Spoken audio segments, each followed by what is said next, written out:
C'est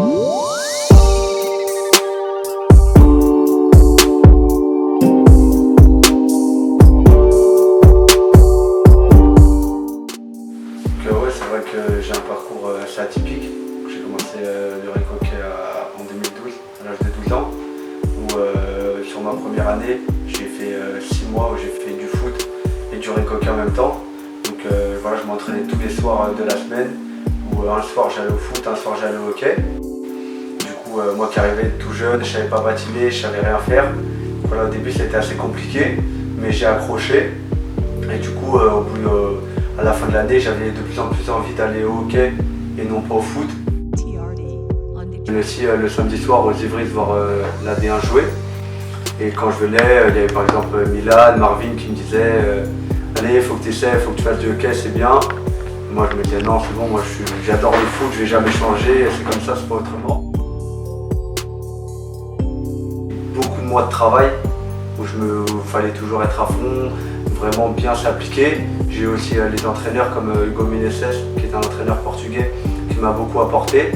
Et voilà, c'était le goût du travail qui me plaisait vraiment, le goût d'apprendre. Et du coup, c'est comme ça que j'ai réussi à raccrocher, on va dire, le wagon le plus rapidement possible. C'est vrai qu'à partir de 15-16 ans, j'étais tous les soirs au gymnase. J'avais mes entraînements à moi. Dès que je finissais, je restais pour regarder les plus grands qui s'entraînaient. Et même quand j'avais pas d'entraînement, je venais pour voir les plus grands. Et dès que je pouvais, j'avais une crosse, une balle et je m'entraînais derrière les cages.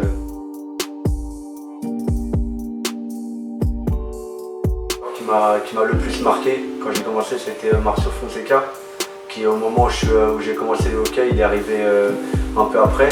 Et du coup, ça a été là que par rapport aux joueurs français, par rapport au championnat, c'était autre chose, c'était vraiment un autre niveau. Je disais que j'étais un des rares jeunes chez qui voyait une telle envie de progresser, de tenir tête au meilleur, on va dire au plus grand. Voilà, il m'a dit que pour lui, j'avais une forte progression, qu'il me restait encore beaucoup à travailler et que lui, il était sûr qu'avec cette envie et en continuant à bosser comme ça, je pouvais faire de grandes choses.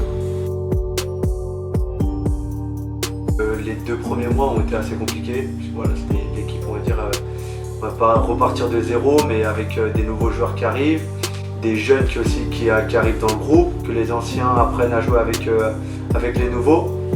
Mais voilà, ça fait maintenant 5 mois qu'on travaille tous ensemble et je pense que l'équipe a de grosses qualités, un gros potentiel. De vraiment gagner ma place dans le groupe N1 avec Noisy-le-Grand. Voilà, vraiment faire mes preuves, être comme un leader dans le groupe. Gagner des titres avec son club formateur. Donc c'est sûr que pour moi, gagner un titre avec Noisy, ça serait magnifique.